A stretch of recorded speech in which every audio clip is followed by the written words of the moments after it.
सचिन पायलट जी stage पे, Congress party के सब वरिष्ठ नेता, हमारे प्यारे कार्यकर्ता, भाइयों और बहनों, प्रेस के हमारे मित्रों, आप सबका यहां बहुत बहुत स्वागत। इतना जोश है आप में, बहुत अच्छा लगा यहां आकर।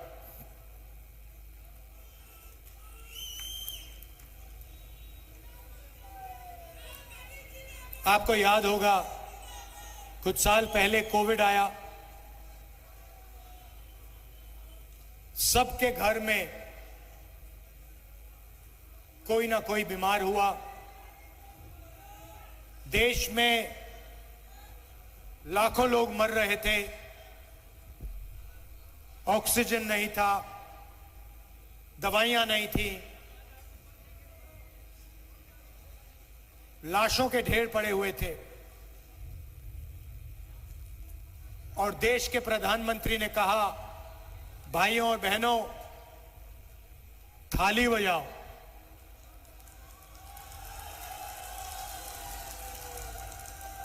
पहले कहा थाली बजाओ, उसके बाद जैसे आपके मोबाइल फोन की लाइट ऑन है, नरेंद्र मोदी जी ने कहा लाइट ऑन करो मोबाइल फोन की।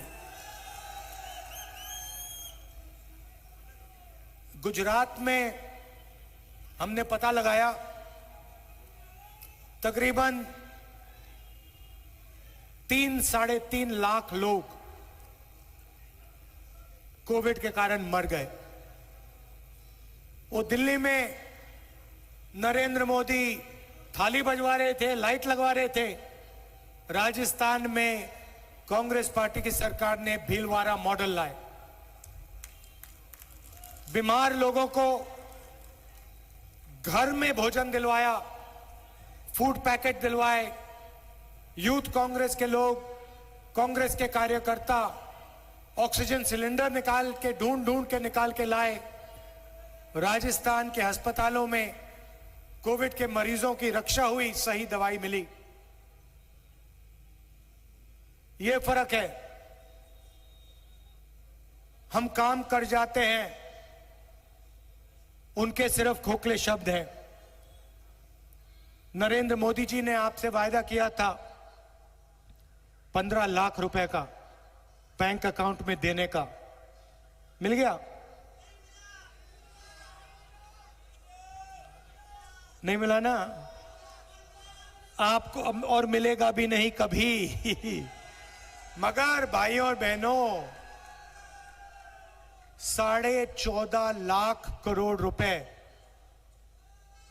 14.5 लाख करोड़ रुपए नरेंद्र मोदी ने हिंदुस्तान के अरबपतियों का कर्जा माफ किया। आपको 15 लाख रुपए नहीं दिए, उनको 14.5 लाख करोड़ रुपए उठा के दे दिए।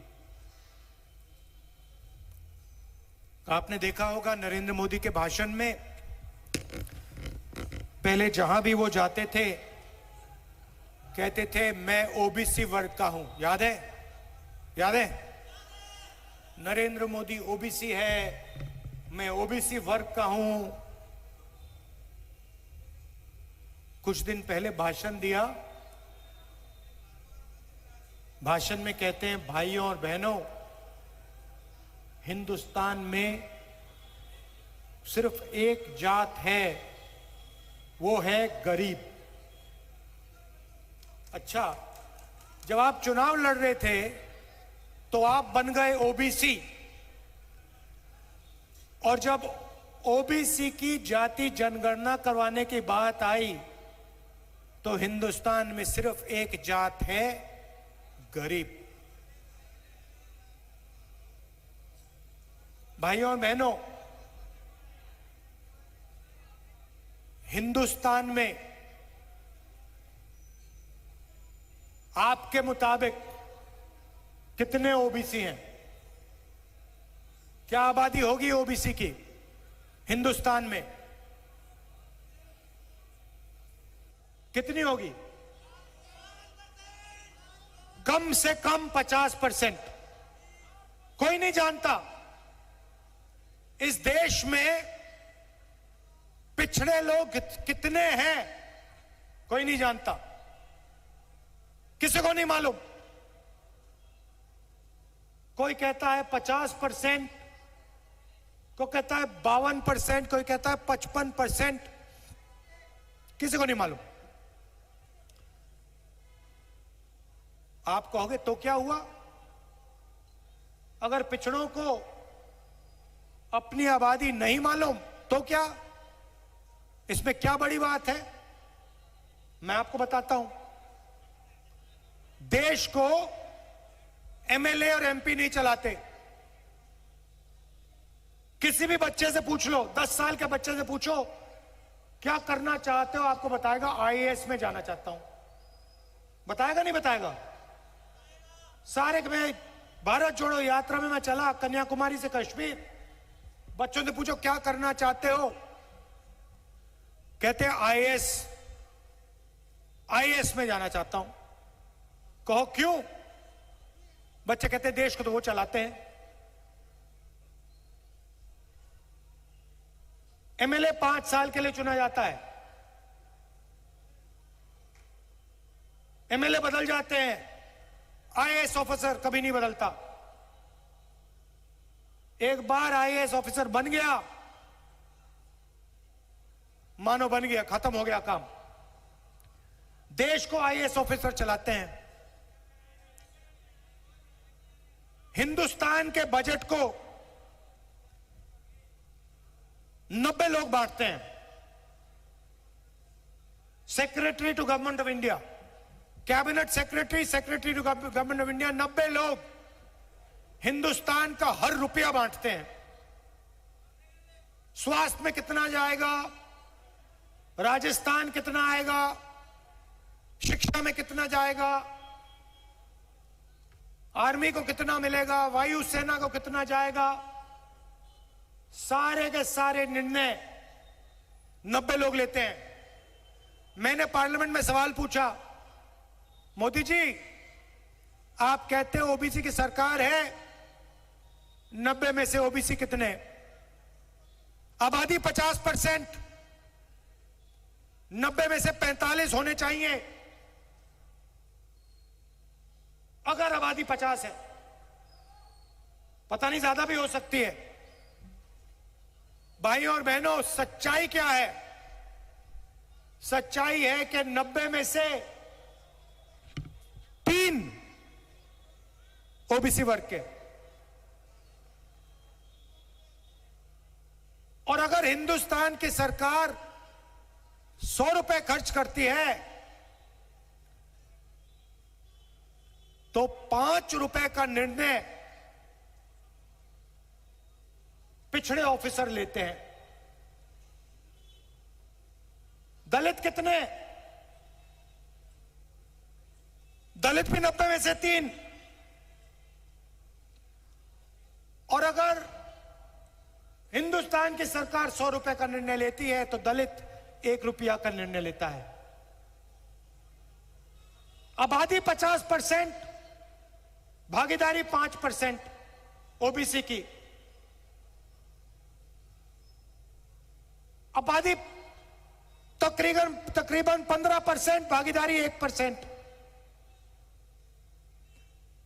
और सुनिए, आदिवासी वर्ग, हिंदुस्तान का बजट 100 रुपए का, आदिवासी वर्ग 10 पैसे का निर्णय लेता है। कहां है भागीदारी ओबीसी की? कहां है भागीदारी दलित की?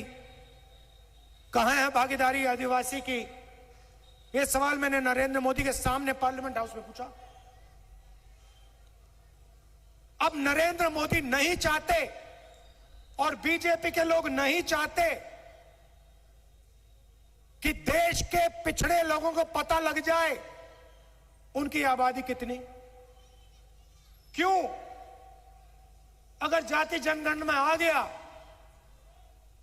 कि पिछड़ों की आबादी 50% है तो फिर भागीदारी 1 से 5% की कैसे रहेगी? फिर भागीदारी बढ़ानी पड़ेगी। इसलिए मेरे भाषण के एकदम बाद, पार्लियामेंट हाउस में भाषण देने के एकदम बाद नरेंद्र मोदी जी कहते हैं हिंदुस्तान में जात नहीं है, सिर्फ एक जात है, वो है गरीब। नरेंद्र मोदी जी, आप 12 करोड़ की गाड़ी में घूमते हो, 12,000 करोड़ का आपका हवाई जहाज है, हर रोज नया कपड़ा पहनते हो, ओबीसी शब्द का आपने प्रयोग किया, मगर जब देश के ओबीसी को जरूरत पड़ी, उनको तब उनकी सच्ची शक्ति दिखाने का टाइम आया, तो आप कहते हो देश में ओबीसी है ही नहीं, देश में दलित है ही नहीं, देश में आदिवासी है ही नहीं, देश में जनरल कास्ट का गरीब है ही नहीं।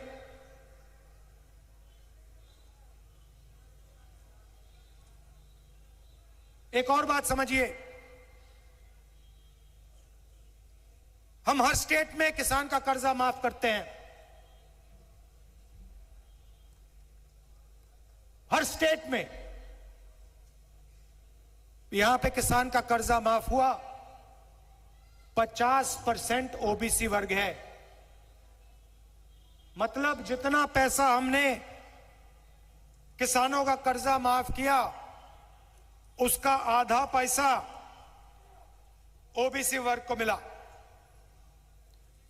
यहां पे 25 लाख रुपए स्वास्थ्य में हम आम जनता को देते हैं। राजस्थान एक प्रदेश है जहां स्वास्थ्य का अधिकार है। कैंसर हो जाए, दिल का दौरा पड़ जाए, वाल्व बदलना हो, स्टेंट लगाने हो, घुटना बदलना हो, रिप्लेस करना हो, एक पैसा नहीं देते आप लोग। मैं तो गहलोत जी से पिछली मीटिंग में कहा 25 लाख रुपए गहलोत जी कम है, इसको बढ़ाइए थोड़ा। अब ये जो 25 लाख जाता है, 50% ये ओबीसी के जेब में जाता है। 50% आबादी है, 50% पिछड़ों के जेब में जाता है। गैस सिलेंडर हम गरीबों को देते हैं, 500 रुपए का गैस सिलेंडर, 50% पिछड़ों को फायदा होता है, दलितों को होता है, आदिवासियों को होता है, गरीब जनरल कास्ट के लोगों को होता है। अंग्रेजी स्कूल खोलते हैं, 50% पिछड़ों को फायदा होता है। मगर जब नरेंद्र मोदी जी ने 14 लाख करोड़ रुपए कर्जा माफ किया, अरबपतियों का माफ किया, उसमें से पिछड़े कितने थे? दलित कितने थे? आदिवासी कितने थे? गरीब जनरल कास्ट के कितने थे? एक भी नहीं, एक भी नहीं था। मैं उनकी योजना के बारे में बताता हूं आपको। स्वास्थ्य बीमा योजना, नरेंद्र मोदी उसके बारे में बोलते रहते हैं। मैं आज स्वास्थ्य बीमा योजना आपको समझा देता हूं। पैसा कहां से आता है? जीएसटी से आता है। कौन देते हैं? गरीब जनरल कास्ट के लोग, दलित, आदिवासी, पिछड़े। पेट्रोल खरीदो जीएसटी, खाद खरीदो जीएसटी, पेस्टिसाइड खरीदो जीएसटी, बिजली का बिल अदानी जी को जाता है, शर्ट खरीदो जीएसटी। जितनी जीएसटी आप देते हो उतनी जीएसटी अदानी देता है। अगर हिंदुस्तान का गरीब व्यक्ति शर्ट खरीदता है और उसी शर्ट को अदानी खरीदता है, दोनों उतनी ही जीएसटी देते हैं। अगर हिंदुस्तान का गरीब किसान 1 लीटर पेट्रोल खरीदता है, अदानी 1 लीटर पेट्रोल खरीदता है, दोनों एक जैसी जीएसटी देते हैं। अगर ढाबे में अदानी खाए और गरीब व्यक्ति खाए, दोनों उतनी ही जीएसटी देंगे। तो जीएसटी का पैसा आप देते हो। नरेंद्र मोदी जी लाए फसल बीमा योजना, 20,000 करोड़ रुपए सेंट्रल गवर्नमेंट ने दिए, जीएसटी का पैसा आपका पैसा। 10,000 करोड़ रुपए स्टेट ने दिए, जीएसटी का पैसा आपका पैसा। 5,000 करोड़ रुपए किसान ने अपने जेब से दिए, 35,000 करोड़ रुपए।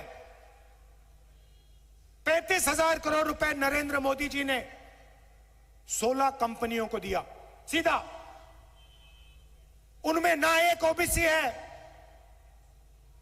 ना एक गरीब जनरल कास्ट का है, ना एक दलित, ना एक आदिवासी। 35 करोड़ रुपए 16 कंपनियों को दे दिए। लाखों रुपए की उनकी सैलरी, करोड़ों रुपए की सैलरी। और जब किसान को जरूरत पड़ती है, तूफान आता है,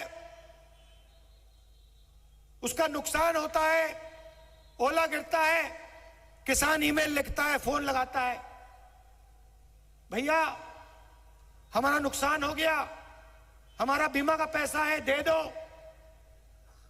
किसान का पैसा, जीएसटी का पैसा, कंपनी कहती है भैया नहीं मिलेगा आपको, आपका तो नुकसान ही नहीं हुआ। यह है नरेंद्र मोदी की योजना। और यह सिर्फ फसल बीमा योजना नहीं है, इनकी सब योजनाएं ऐसी हैं। जीएसटी से आपका पैसा किसी बड़े कॉन्ट्रैक्टर को मिलता है, अदानी को मिलता है, किसान को, मजदूर को, गरीबों को 1 रुपया नहीं मिलता। 5 साल पहले गहलोत जी से मैंने साफ कह दिया था, गहलोत जी जितना पैसा बीजेपी की सरकार ने अदानी जैसे लोगों को दिया है, उतना पैसा आप राजस्थान के गरीब लोगों के बैंक अकाउंट में डालिए। और मैं बता रहा हूं, अभी हमने शुरू किया है, अभी आपने कुछ नहीं देखा, कुछ नहीं देखा आपने। मैं बता रहा हूं, जितने पैसे इसने अदानी को दिए हैं, उतने पैसे मैं हिंदुस्तान के गरीब के हाथ में डालूंगा। एक पैसा नहीं छोड़ूंगा। और आप जानते हो, मैं नरेंद्र मोदी नहीं हूं, झूठे वायदे नहीं करता हूं। एक बार बोल दिया तो करके दिखाता हूं। कांग्रेस ने इस चुनाव में 7 गारंटी दी हैं। आप देखिए, इसमें से अरबपतियों को हमने क्या दिया, बता दो मुझे। राजस्थान की हर महिला, हर परिवार की एक महिला को राजस्थान की सरकार हर साल बैंक अकाउंट में 10,000 रुपए डाल के देगी। गरीबों को गैस सिलेंडर 500 रुपए का, अदानी जी 1400 रुपए का देते हैं, उसमें से 700 रुपए कहां जाते हैं आप जानते हो। किसकी 1000 रुपए साल का कर देगी, ये भी हमको ध्यान में रखना चाहिए। और उसी तरीके से गेहूं का खरीदी प्रति क्विंटल एमएसपी के ऊपर 2,700 रुपए प्रति क्विंटल कर दिया जाएगा, ये भी हम आपको बताना चाहते हैं। मित्रों, आपको ये भी मैं बताना चाहता हूं कि बच्चियों के लिए जिस समय बच्ची पैदा होगी, उसी समय उसके लिए 2 लाख रुपए का सेविंग बॉन्ड जमा कर दिया जाएगा उस बच्ची के नाम पर। जब वो 6ठी में पहुंचेगी तो उसको 6,000 रुपए साल का देंगे, 8वीं में पहुंचेगी तो 10,000 रुपए साल का देंगे, जब वो 12वीं में पहुंचेगी तो 12,000 रुपए उसको साल का देंगे, जब वो उससे ऊपर बढ़ेगी तो 50,000 रुपए उसको देंगे, और 21 साल की उम्र में 1 लाख रुपए उसके नाम पर जमा करा देंगे। ये इस तरीके से हम बच्चियों का विकास करेंगे। उसी तरीके से मेरिट में जो आएंगी बच्चियां, उनको हम मुफ्त में स्कूटी देने वाले हैं ताकि वह स्कूल कॉलेज जाए और अपना विकास करे, पढ़ाई करे, आगे बढ़े। इसके लिए हम व्यवस्था करने वाले हैं। और इसी तरीके से मैं अपनी बहनों को बताना चाहता हूं कि हर एलपीजी सिलेंडर पर भारतीय जनता पार्टी राजस्थान की सरकार 450 रुपए की हर सिलेंडर पर सब्सिडी देगी और उनको सिलेंडर की खरीदी में इतना छुटकारा उनको मिलेगा, यह भी हमको ध्यान में रखना है। और उसी तरीके से हम जो स्टूडेंट्स जो गरीब परिवार के हैं, वो किसी जाति के हों और कहीं के भी हों, जो गरीब बच्चा होगा उसको हम साल का 1,200-1,200 रुपए उसको हम डीबीटी से देंगे ताकि वो अपनी पुस्तिका, यूनिफॉर्म खरीद सके और पढ़ाई में वो आगे बढ़ सके। इसका हम काम करेंगे।